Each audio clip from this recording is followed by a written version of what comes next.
Hello and thank you for clicking on another one of my videos. I am Screen Scene Guru coming at you with a new video on the Joe Rogan experience.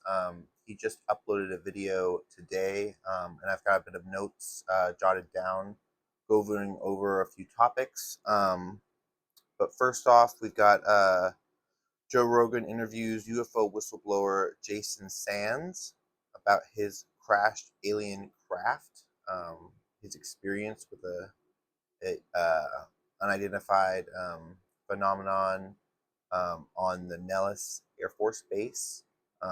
So let's go into the story. Um, Talking about in Beatty, Nevada, talking about how there is a very well-known Air Force base out there, Nellis, where a lot of people talked about experimental aircraft being taken, other things in that similar vein of nature. People have come forward and have talked about experiencing unexplained sightings out there on the Air Force base. They've also experienced encounters with beings, creatures, or I don't know if you want to call them ultra terrestrials, if you will. Um, this is an interesting account from 1994.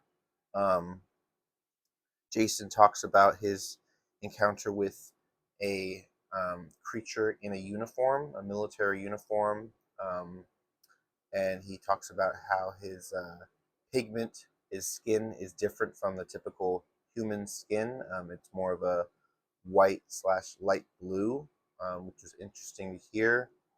Um, he talks about how he was driving in a convoy, Humvee, a three-person vehicle, on a long stretch of abandoned road that was not being used, but he was called out to go and check on the area, and check and see if there's any disturbances in the area by his superior officer. He was told to go with the Jeep and check out this area. Um, so very interesting to hear. He did have 3D rendered photos for the Joe Rogan experience, so I definitely recommend you guys go down and check it out.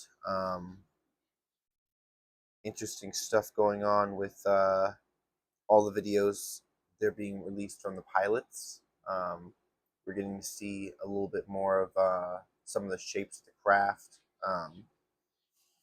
So moving on into some of the supervisor's story, he was there the night before the rest of the team, so he got to experience more of the craft in action at night, hovering over the base, doing all sorts of maneuvers, which was interesting. Um, Talks about how the ranking officer told all personnel to sign over their names um, in the recording room, documenting that they had witnessed the craft, and that they were told basically not to talk about it. And this was in the 90s, so long before they had really a typical basis for talking about it, discussing it in topic. They really wanted to hush this up, make it go away. But this story has only bloomed. It's been in books, it's been in several television shows depicting the story. But moving on, we've got the troop was then proceeded to go out to Quartz Mountain. They reference this as a big spot where a lot of uh, teams are sent out to retrieve either exotic material or they're sent out to do certain tasks that are not discussed back at the base. They're sent out to this Quartz Mountain, which is interesting to hear. So going on to this Jason Sands story, he encounters this man walking along this dead end road, this unused military road, which had fencing on both sides. But somehow he saw this figure walking down this road. He proceeded to drive his vehicle with his team down the road, where he saw this figure walking towards the car. He explains that he noticed that the figure looked pale. He first describes as being pale, off tone or off pigment color. He thought he was sick or perhaps cold, had hypothermia. So he began to take off his coat and was going to offer it to him when a fellow officer in the vehicle told him that this person had no ears, a distinguishable trait that they noticed once this individual came up within, a couple feet of them. Uh, they noticed that he was white to pale blue skin, um, short, so I'd say 4 something to 5 foot tall, military uniform. He was asking for help from the soldiers. He was asking for materials to fix his ship, which we've heard a lot of these cases before.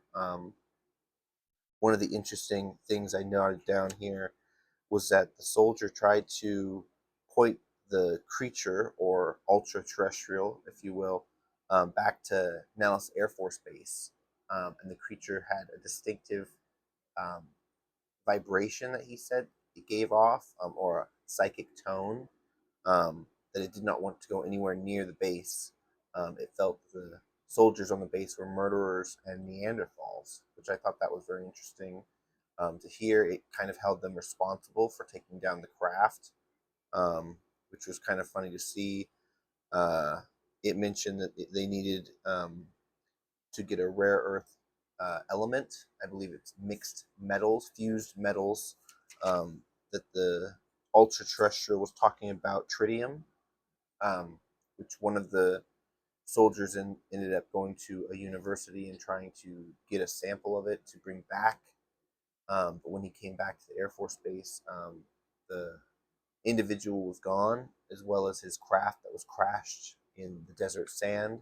So he does not know if they were retrieved, scooped up, or if someone came for them. A very interesting tale. Um, like I said, they have 3D images in the video. It's a short clip. It's only 6 or 7 minutes long. But I thought it had a lot of interesting stuff about it. The craft. So they're saying the craft was laid out in the desert sands, clearly not working. Um, and like I said, the creature asked for help.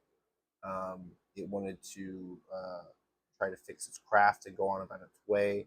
One of the interesting facts about the story was that the creature was wearing a uniform.